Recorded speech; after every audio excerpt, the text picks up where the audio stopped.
काय मागणं काय सांगणार? सगळ्यांना सुखी ठेवा परमेश्वरा, सर्व सुखी समजा.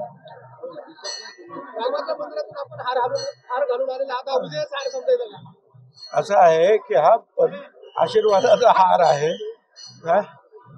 आणि प्रभू रामचंद्र आणि देव यांना तुमच्या निवडणुकांचं काय करायचं आहे? ते तुमच्या निवडणुकांमध्ये येणार नाहीत, काळजी करू नका. तुम्हाला ते बुद्धी देतील काय द्यायचे असेल. हा आमचे जे तिथले पुजारी बांधव आहेत त्यांनी हार घातला. ठीक आहे, ठेवतो थोडा वेळ. आपण रामाचं दर्शन घेतलं, हेमंत गोडसेंनी आपलं दर्शन घेतलं.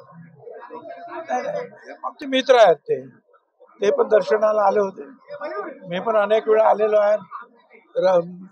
रामरथाच्या वेळेला सुद्धा आलेलो आहे. लहानपणी तर यायचो. परंतु आज नाशिकमध्ये होतो म्हटलं चला, ते सुद्धा योगायोगाने आले.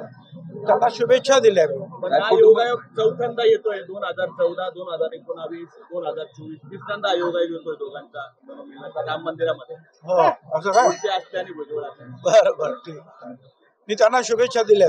काल चंद्रपूर दौऱ्यावर होता. प्रदेशाध्यक्षांसोबत आपण अनेक ठिकाणी प्रवास केलाय. काय उमेदवारीवर संदर्भात काही चर्चा झाली? नाही, तिथे तिकडच्या उमेदवारांचा प्रचार करायला मुनगंटीवार जे आहेत आपले मंत्री महोदय ते उभे आहेत. त्यांच्या त्या क्षेत्रामध्ये जे आहे प्रचारासाठी मी गेलो होतो आणि प्रचार करून आलो रात्री.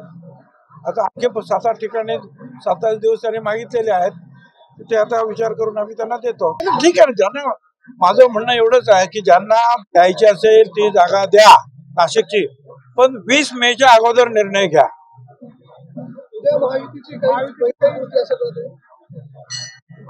माहित नाही मला. पण साहेब 20 मेच का?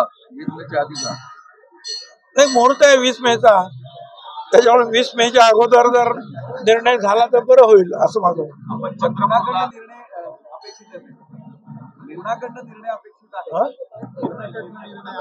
अपेक्षित आहे. महायुतीकडून आणखी कोणाकडून? कुठल्या पक्षाला मिळायला पाहिजे असं वाटतं? कुठल्या पक्षाला मिळायला पाहिजे? काय मिळालं? कुठल्या पक्षाला मिळायला पाहिजे? कुठल्याही पक्षाला सोडा, पण 20 मेच्या अगोदर सोडा. साहेब तुम्ही सहकुटुंब आले दर्शनाला, काय केले, प्रार्थना केली काय? परमेश्वराकडे काय मागाल? परमेश्वराकडे सगळ्यांना सुखी ठेवा, शांत ठेवा, आनंदी ठेवा. दुसरं काय मागायचं? आता सुरुवात आहे. 30% दाखवल्यात, हळूहळू वाढतील ना. मोदी साहेबांच्या सभा आहेत, इतर जे आहेत नेते त्यांच्या सभा आहेत, हळूहळू वाढेल. काल आपण चंद्रपूरच्या प्रचारादरम्यान मुनगंटीवारांच्या प्रचाराला होता. दुर्दैवानं नाशिकची जागा जर शिवसेनेला सुटली तर आपण प्रचारात तन्मन धरणे सहभागी. मी महायुतीच्या प्रचाराला हजर आहे. साहेब, एकनाथ खडसेंना छोटा शकील आणि दाऊद कडून धमकी आली. एकनाथ खडसेंना धमकी आली. छोटा शकीलच्या नावाने एकनाथ खडसेंना धमकी आली आहे. माहित नाही, सांभाळून राहा सगळ्यांना. साहेब, अमित देशमुख म्हणाले की भाजपचा एकनाथ शिंदे आणि अजित पवारांना संपवण्याचं नाव आहे. मला काय माहिती.